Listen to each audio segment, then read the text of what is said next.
Tamat ni Ha? Ke yang ni? Oh, ni sedap juga, besar. Ada bateri. Ni. Ni kena buka kat tangan ni. Tak sini tak jelas. Cuba. Ha? Cuba. Oh. Buka pakai tangan lah.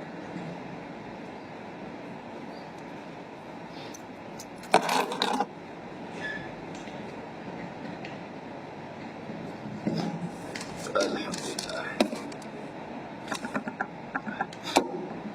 Diam.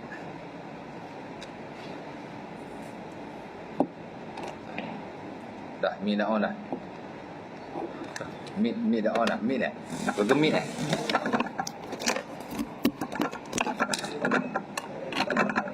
Ha? Oh, record.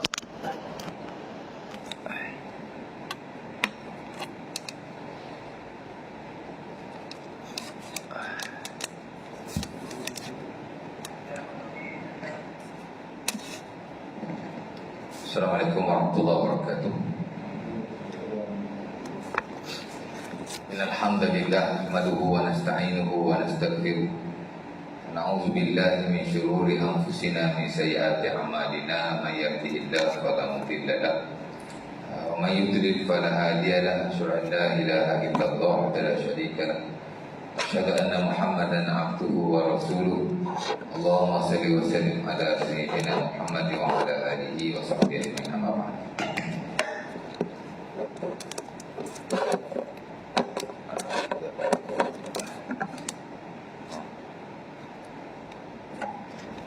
Rabbana zidna ilma warzuqna fahma wa taqabbal minna innaka antas samiul alim. Alhamdu laka ya rabbal alamin. Terima kasih, syukur kepada Allah Subhanahu Wa Taala kerana pada malam ini kita dapat sama-sama solat maghrib secara berjemaah. Kemudian akan sambunglah kuliah kita. Telah kita tinggalkan, saya ingat bila dah tak ingat puasa itu kan. Puasa lah, puasa saya datang. Last satu puasa lah. Tak sekira puasa kita kan. Lepas puasa dah tak ada kan, pasal dekat nak lagi kan dah lockdown dah masa tu ya. Baik. Muslimat tak ada lagi ya. Muslimat tak ada tak suara lagi ya. Tak boleh kan? Suara tak boleh lagi. Oh tempat, oh kena naik tak nak naik. Okey, tak. Baik ya. Jadi sekejap nak tengok. Yang last hari tu kita dah masuk sikitlah tentang bab yang ketujuh daripada buku ini. Itulah sunnah Nabi dalam satu hari, bersabit dengan adabul akli wasyurbi. Itulah adab makan dan minum lah. Setelah kita bincang tentang hak awal ibadah secara taklah panjang lebar ya, tapi daripada satu bab itu, daripada kita bangun tidur sampailah kita bincang bersabit dengan solat hatta taharah, wudu dan umpamanya. Kemudian kita dah masuk sikit sebanyak tentang zikir siang dan malam lain atau pagi dan petang.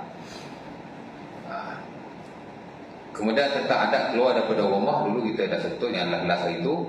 Kemudian kita masuk bab yang ketujuh ini adalah adabul akli wasyurbi. Itulah adab makan dan minum. Cuma kita sempat sentuh sikit yang itu. Itulah bersabit dengan asas ataupun perkara yang paling fundamental lah, bersabit dengan adab makan dan minum. Itulah makan dan minum ni satu keperluan manusia. Dan kita tahulah antara kelebihan dan keistimewaan agama yang kita anuti ini ialah dia bukan nak ajar kita nilai-nilai spiritual atau perkara yang bersabit dengan individual value saja.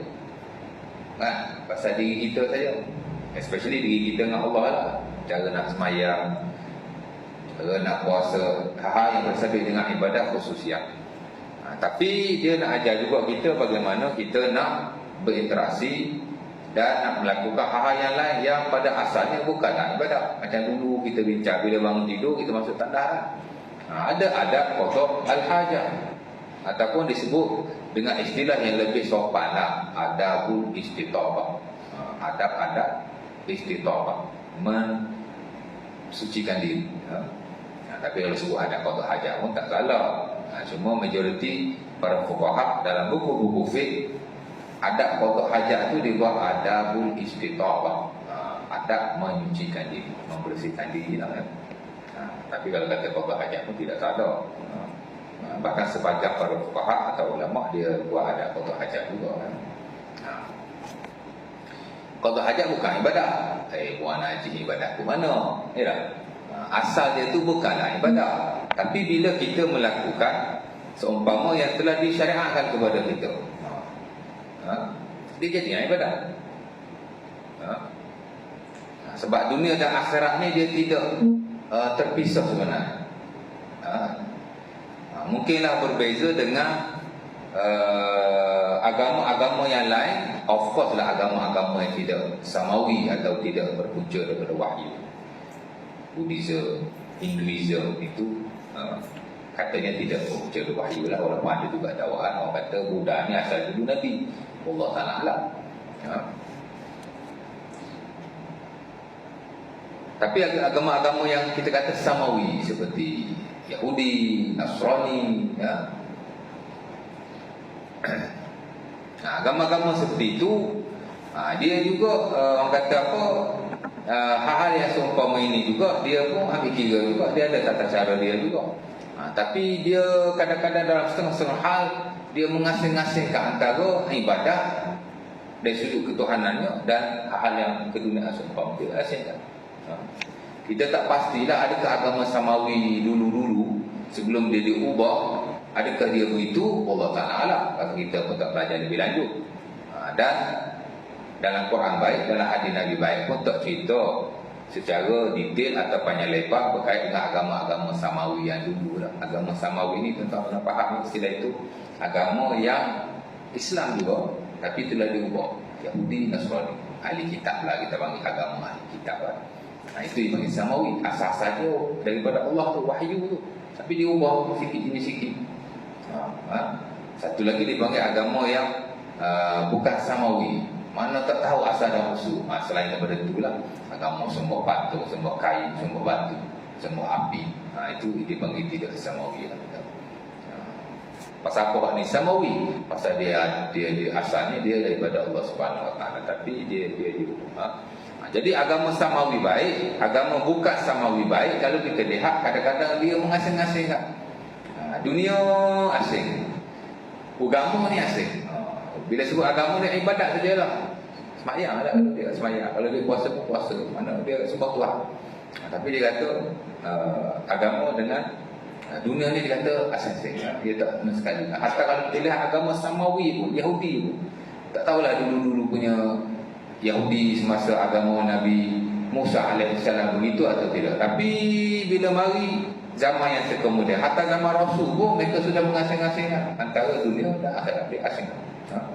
Agama dan bukan agama. Hak ni religious, ada hubungan dengan agama. Semaya, baca kitab dia, zikir. Hak ni non religious, mana hak ni bukan agama. Kerja-kerja dunia ni lah yang kita buat. Tapi Islam tidak begitu. Berok pun jadi ibadah. Sebab itu kalau kita lihat Salman Al-Farisi dalam Sahih Muslim, dulu saya pernah baca hadis ni dalam mukadimah qada hajat tu kan.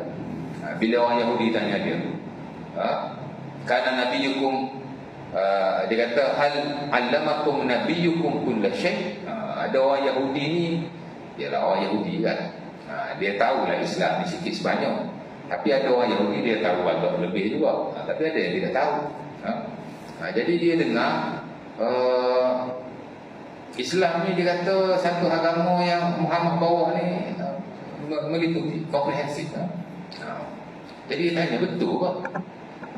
Dia ingat apa Nabi Muhammad ajar semayang saja, puasa saja, saya nak sembah Tuhan saja. Kok lain-lain tak ajar. Dia pergi tanya, hal alamakum nabiyukum kulla syai'? Betul ke Nabi kau ni ajar semua benda? Semua benda dia ajar. Salman kata, na'am, allamana kulla syai'in hatta al-khara'. Dia kata betul. Nabi kami telah mengajar kami kesemuanya, termasuk al-khara'. Al-khara' ni kau tak ajar lah. Dia kok pun Nabi ajar kan? Saya terkejut lah kawan tu. Oh begitu. Dia kata, oh bagus Islam. Nah, cara berok, kalau cara berok aja, cara makan dan minum lebih-lebih lagi lah. Kan? Hatta Allah Subhanahu Wa Taala dalam Quran, dalam beberapa ayat sebut tentang makan dan minum. Pasal keduniaan ni tak boleh terpisah. Macam nafsu lah. Agama tak pernah suruh kita meninggalkan nafsu. Tak ada. Tapi agama suruh kita meletakkan nafsu pada tempat dan salurannya yang betul. Apa nafsu yang kita ada? Makan apa pun. Ada agama kata tak payah makan, atau makan sikit-sikit je lah. Satu hari makan sekali je. Tak ada kadar tertentu untuk kita makan. Ada orang dia perlu makan more than one time in a day. Dia perlu makan lebih satu kali dalam satu hari. Ada orang perlu makan sekali pun cukup dah. Tak pula. Tak ada kadar-kadar tertentu. Islam ni ada dia bagi kadar, ada dia tak bagi kadar. Kan? Ada sama ada perkara bersifat individu ataupun yang bersifat kemasyarakatan. Macam kita kata Islam suruh buat walimah bila kahwin. Sunnah tu, Nabi kahwin semua Nabi buat walimah. Cuma kecil besar je. Orang paling besar makan kambing je lah, seekor. Bila Nabi kahwin dengan Zainab, orang paling kecil Nabi kahwin dengan sebagian isterinya, makan 2 cupak gandum saja. Nampak? Sebab tu ulama kata tak ada hak. Tidak ada kadar untuk walimah. Ada hak, ada kadar. Macam akikah, dia buat kadar. Perempuan seekor, lelaki 2 ekor. Seekor boleh juga, ada 2 ya. Ada kadar-kadar. Oh saya duit tak ada, nak masuk boleh khamis seekor tak boleh. Separuh khamis boleh, beli khamis 2 kg je bagi orang makan. Tak boleh, dia tak boleh jadi akikah. Boleh buat makan bagi satu orang makan tu boleh, tapi nak niat akikah tak boleh lah. Ada yang diberi kadar tertentu, ada yang tidak diberi kadar tertentu. Jadi of course orang makan ni lebih-lebih lagi lah. Ada lah ya, kalau Allah ajar ada logically-nya makan lebih-lebih lagi ada. Hatta dalam ilmu fiqh pun ada satu bab yang besar, fiqhul at'imah wal ashribah. Fiqh tentang makan dan minum. Apa yang kita nak kena makan, apa yang kita nak kena minum. Pasal benda ni pun nafsu makan. Allah Taala kata makan, wa kulu washrabu wa la tusrifu. Innallaha la yuhibbul musrifin. Allah Taala kata makan.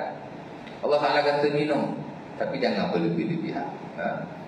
Allah Taala tak suka orang yang berlebih-lebihan. Boleh makan. Mana ada Allah Taala kata tak boleh makan. Nak makan apa saja go for it. Sebab itu Al-Imam Al-Qurtubi rahimahullah dalam tafsir Al-Qurtubi lah, kita panggil tafsir Ahkam Quran.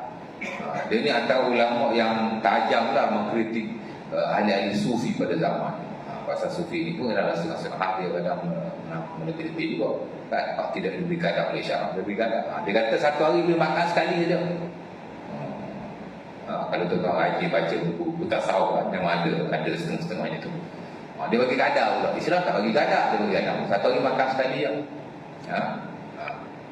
Tak boleh makan makanan yang mewah-mewah. La yukalul lahmu, tak boleh dimakan daging. Walal inab, tak boleh makan inab. Ni kata Qurtubi lah dalam tafsir. Bila dia tafsir ayat-ayat bersabit dengan makan dan minum, wa kulu washrabu wa la tusrifu innahu la yuhibbul musrifin. Dan beberapa ayat yang lain. Mesti ada dia kritik. Dia kata, apa dia kata?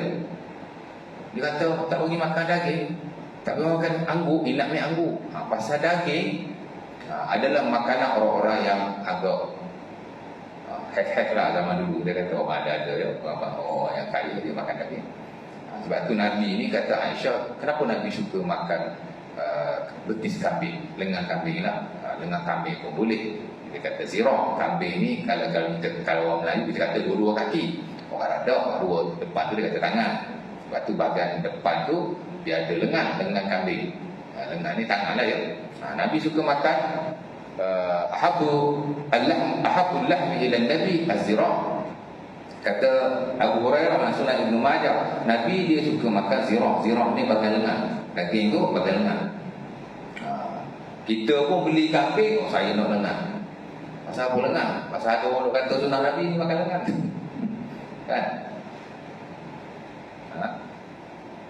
Aisyah beritahu, dia kata Nabi suka makan lengan sebab lengan ni dia cepat masak. Sementara Nabi ni dia jarang-jarang makan daging. Jarang-jarang makan daging. Jadi bila dia makan tu, dia nak cepat masak. Itulah alasan dia, bukan dengan sebab lengan tu. Bukan makan dengan kambing itu sunnah ya. Makan kambing itu sunnah katanya. Saya kambing ni tak berapa favourite sangat. Saya suka ayam. Dalam Sahih Bukhari kata Abu Sa'id kana Nabi yaqulu la'amat tujah. Nabi ni makan daging ayam. Okey, sunnah juga tu makan daging ayam pun.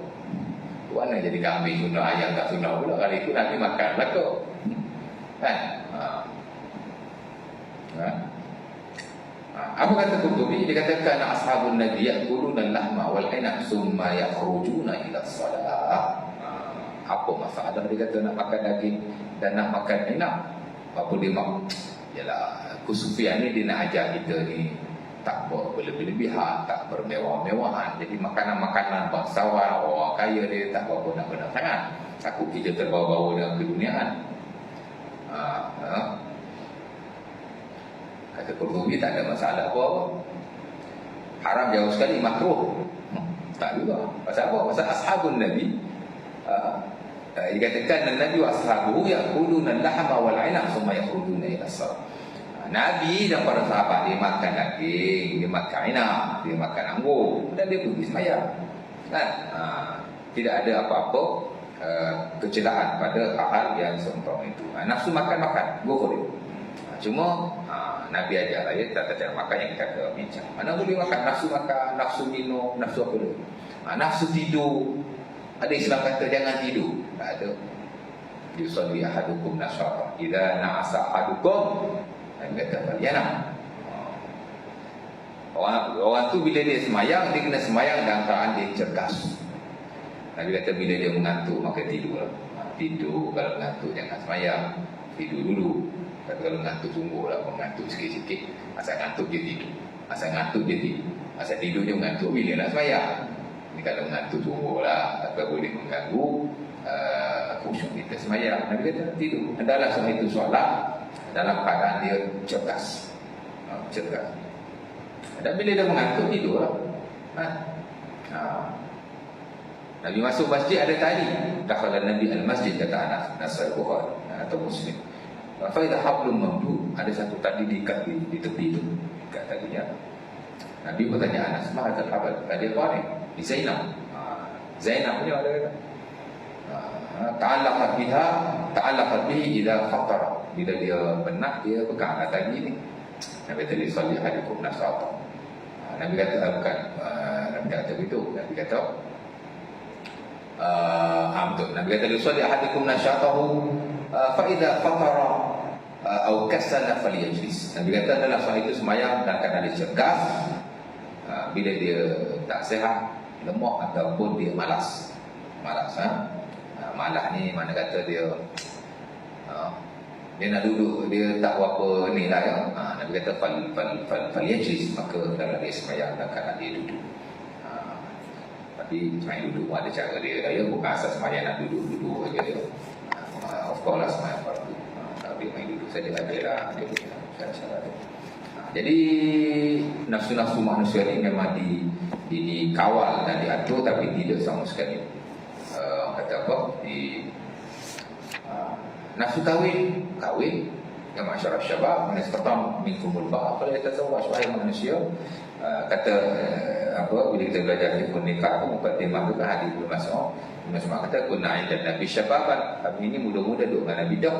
Nabi kata ya masyarakat syabab, wahai pemuda-pemuda man istata'a minkumul ba'a falyatazawwaj, bila kamu mampu kahwin. Sebab tu hukum kahwin ni ada 5 lah, macam hukum-hukum yang lain lah. Dia ada sunnah, asal kahwin ni sunnah dah tuan-tuan. Tapi kadang-kadang boleh jadi wajib. Bila kahwin jadi wajib? Kita ni dah kahwin, okey lah ya. Tak ada lah wajib tu kot. Mungkin lah kot. Ni konteks biasa lah orang yang belum kahwin. Kita nak tahu dia ni sunnah ke wajib. Haram satu je biasanya. Haram ni dia kahwin di ketika peperangan, melengkapi orang itu haram kan. Atau mungkin ada sebab-sebab yang lain. Kahwin kerana nak zalimi wanita tu haram lah ya. Konteks-konteks sebab itu. Tapi biasanya sunnah dengan wajib. Sunnah memang umum lah ya. Allah Ta'ala sebut fankihu ma tabalakum minan nisa masna wa sulasa wa ruba'. Surah An-Nisa ayat 3 tu. Kahwinlah wanita yang baik bagimu 2, 3, 4 campur jadi 9. Tu kat Singapura dulu kahwin 10. Satu of course lah, satu memang dibenarkan. Jadi 10 tu campur 2 lagi, campur lagi 3, campur lagi 4, jadi 10 tu. Dulu pernah kan ni tak tahu saya, tapi lama lah 15-20 years ago. Masa tu saya tengah belajar lagi. Kahwin sekitar tahun 99, 96 tu lama lah, cerita lama. Tapi ada lah ya. Kahwin Allah Ta'ala tu kahwin. Wa ankihul ayama minkum wa salihina min ibadikum wa imaikum. Surah An-Nur. Pasal kahwin banyak dalam Quran ni tak. Paling banyak surah Al-Talaq lah. Kawinilah wanita-wanita yang belum kahwin di kalangan kamu. Allah Ta'ala suruh kita kahwin kawan yang tak ada suami. Dan hamba-hambamu di kalangan lelaki dan wanita. Hamba pun Allah Ta'ala. Kita ada hamba pun kita kena kahwinkan. Lelaki baik, wanita baik. Apa tak lagi anak kita. Allah Ta'ala suruh kahwin. Macam anak saya ustaz baru kerja, ustaz duit tak ada duit. Haji kan duit becin ada, kahwinlah anak tu. Kan? Kalau haji mati pun duit tu anak punya juga. Sementara kalau dia duduk nikah dengan makwa dia, dengan tunang dia, duduk tunang sampai setahun 2 tahun apa, cepat-cepat kan. Wajib lah tu. Itu dia kata wajib. Bila jadi wajib kahwin ni? Malahu syahwatun nisa ya khawfu zina. Kata Ibnu Qudamah dalam ilmu ni, Imam itu dia kata orang yang ada syahwat kepada wanita dalam keadaan dia dikhawatiri melakukan zina. Bukan buat zina, dikhawatiri. Dikhawatiri, dia khawfu zina. Mana? Dikhawatiri dia melakukan zina. Man lahu syahwatun nisa yukhafu alaihi zina. Sorry. Itu betul. Dia ada nafsu kepada wanita dan ditakuti ke atasnya zina. Mana dikhawatiri lah.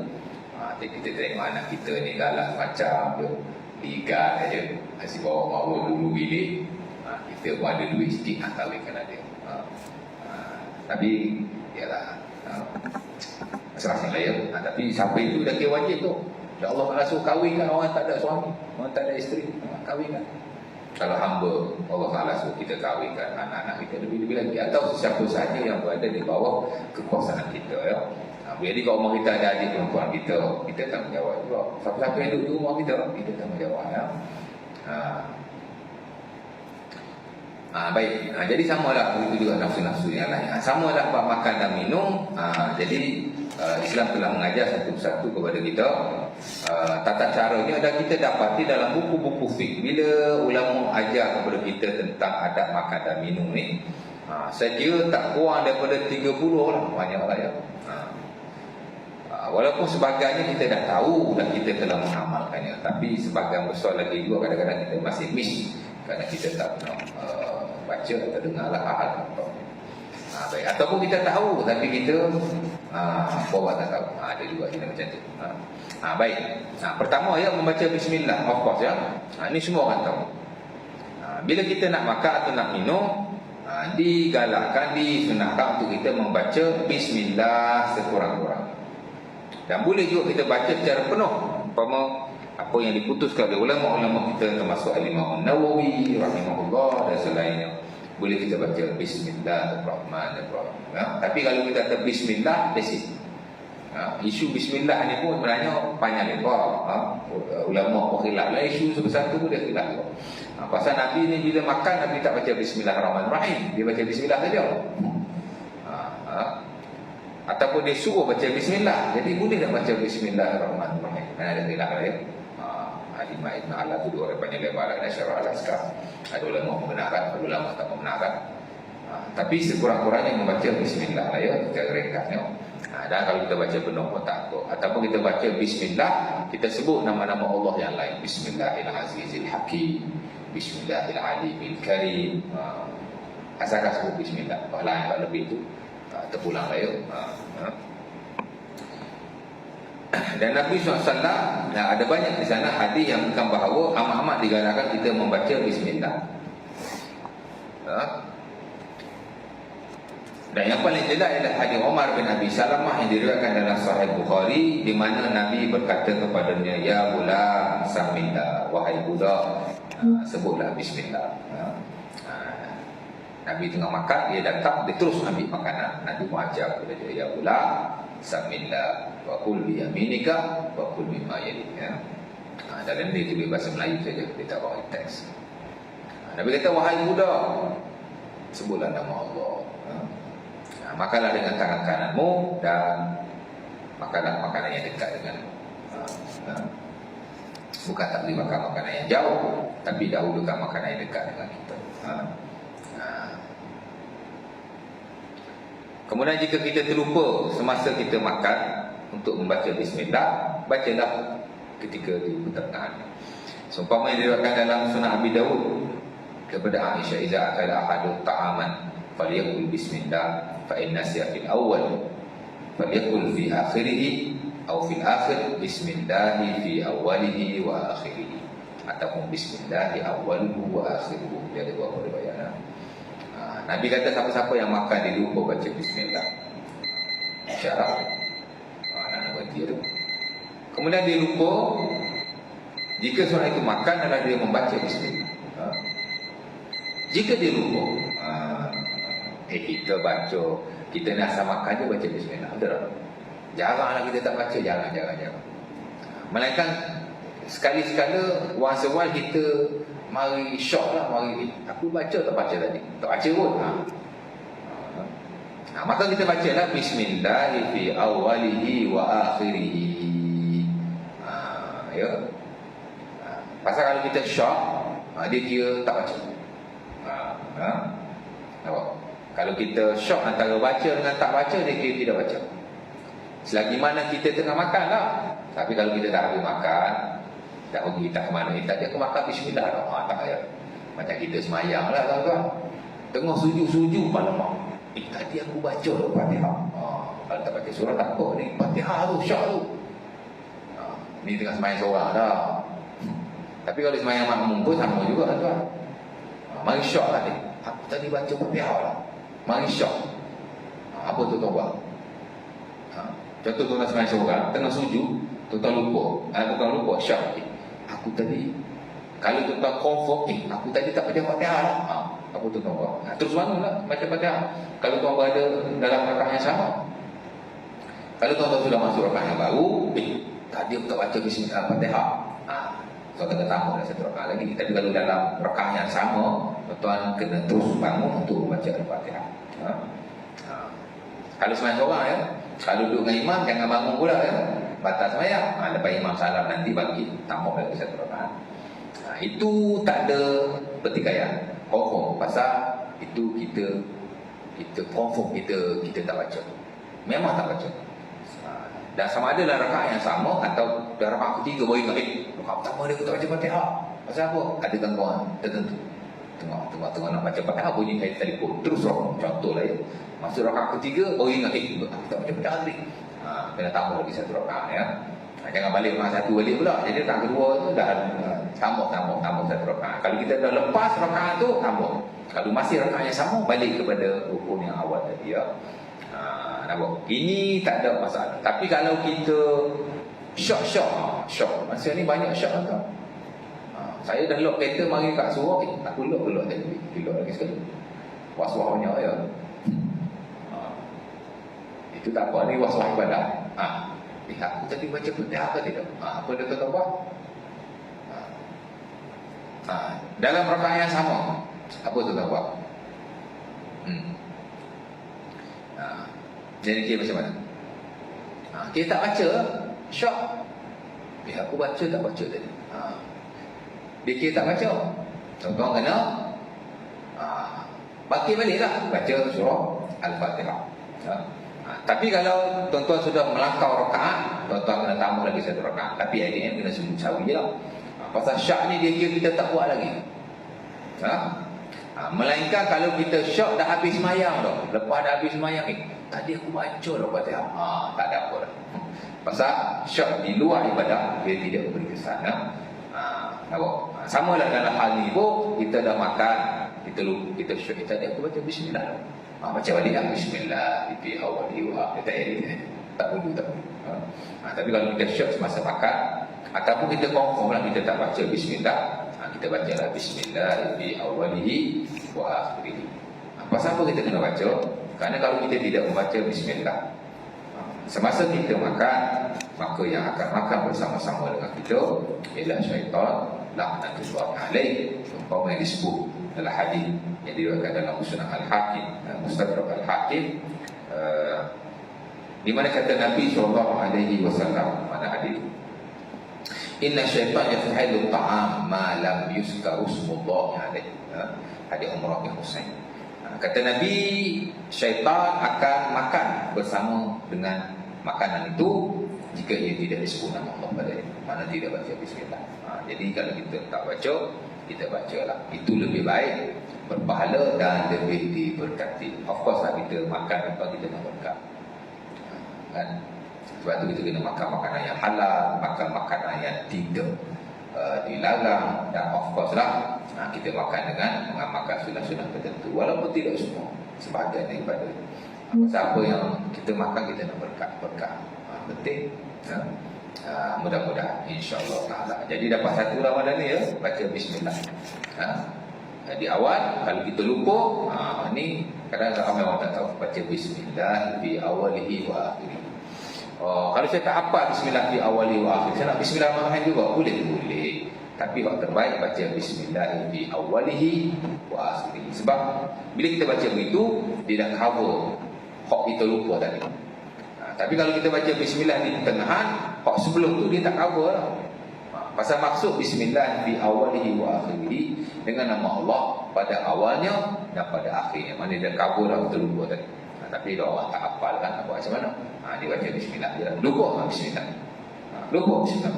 Tapi lebih baik kita baca bismillah di awalihi wa akhirih, seumpama yang telah diajarkan kepada kita dalam buku-buku sunnah sesuai dengan hadis Nabi SAW.